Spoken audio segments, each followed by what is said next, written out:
अस्सलाम वालेकुम बुजुर्गों, भाइयों, बहनों। शुरू अल्लाह ताला के नाम से जो बड़ा मेहरबान नहायत रहम करने वाला है। आज हम लोग लेके आए हैं हज़रत मूसा अलैहिस्सलाम की स्टोरी का पार्ट 2। पार्ट 1 में हम लोगों ने देखा वो कैसे फ़िरौन के महल में बड़े हुए, उन्होंने कैसे मिस्र छोड़ा, उन्होंने कैसे शादी की, वो कैसे अपने भाई से मिले, उन्होंने कैसे अल्लाह ताला से कलाम किया। पार्ट 1 में हम लोगों ने देखा था कि उन्होंने अपनी लाठी फेंकी और वो एक सांप में तब्दील हो गई। फिर आगे फ़िरौन ने कहा कि मैं ऐसे बहुत से जादूगरों को जानता हूँ जो तुम्हारा मुकाबला कर सकते हैं। एक दिन मुकाबले का दिन आ गया, पूरा महल लोगों से भर गया। पहले तो हज़रत मूसा अलैहिस्सलाम ने जादूगरों को कहा कि तुम लोग जादू दिखाओ। तो जादूगरों ने जादू दिखाया, उन्होंने अपनी छड़ी नीचे फेंकी, वो एक सांप में तब्दील हो गई। फिर हज़रत मूसा अलैहिस्सलाम ने अपनी लाठी नीचे फेंकी, वो एक बड़े सांप में तब्दील हुई और उस सांप ने सारे जादूगरों के छोटे सांपों को खा लिया। जादूगरों ने हज़रत मूसा अलैहिस्सलाम से माफ़ी मांगी और वो अल्लाह ताला पर यकीन ले आए। तो फिर अगले दिन फ़िरौन ने कुछ वज़ीरों को बुलाया और कहा मैं झूठा हूँ। वज़ीरों ने कहा नहीं, आप बिल्कुल भी झूठे नहीं हैं। फिर हज़रत मूसा अलैहिस्सलाम ने अल्लाह ताला से दुआ की। अल्लाह ताला ने बार बार अज़ाब भेजे, बर्फ़ पिघला दी, ज़मीन सुखा दी और कभी कभार तो उन्होंने ज़मीन सुखाई, बर्फ़ पिघलाई और नील नदी को खून में तब्दील कर दिया। बार बार इसराइल हज़रत मूसा के पास आते और कहते हमें बचा लो, हम इसराइलों को आज़ाद कर देंगे, मगर बार बार वो अपने वादे से मुकर जाते। आखिरी बार अल्लाह ताला ने उस नदी को खून में तब्दील कर दिया।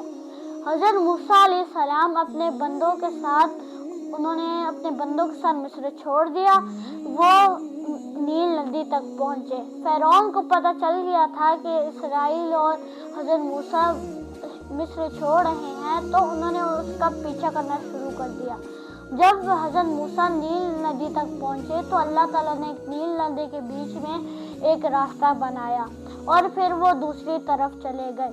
फिर जब फ़िरौन वहाँ पहुँचा, उसने कहा मेरे हुक्म से ये रास्ता खुल गया है। जब वो उस नील नदी के दरमियान में पहुँचा तो अल्लाह ताला ने रास्ता बंद कर दिया।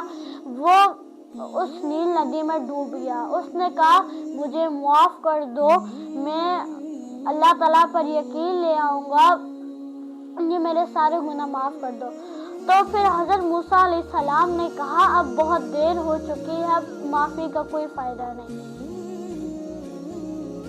हज़रत मूसा अलैहिस्सलाम अपने बंदों के साथ रेगिस्तान में चले गए।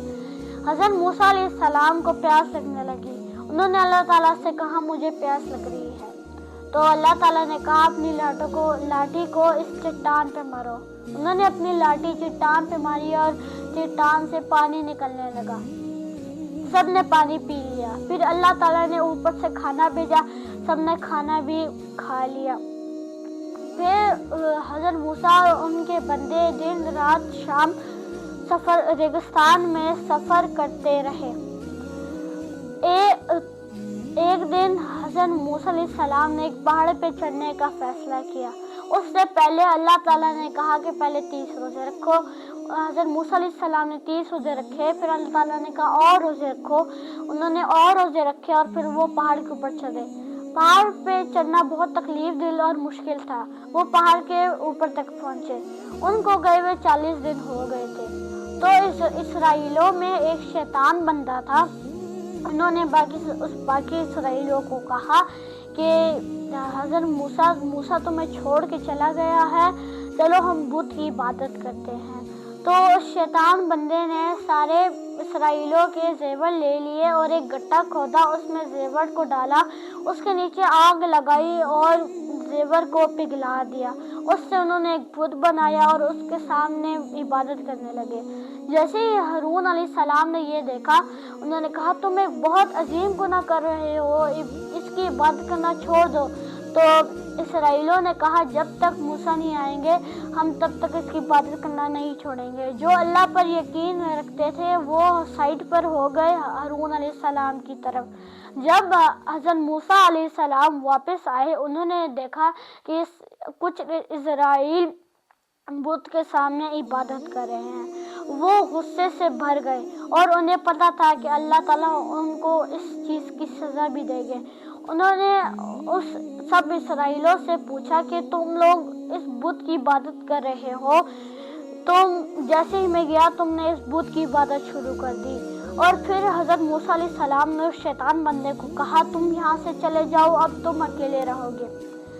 حضرت موسیٰ علیہ السلام نے ان سب اسرائیلیوں میں سے 70 بزرگ چنے اور کہا اللہ سے معافی مانگو اور اللہ تعالیٰ کی طرف مڑو۔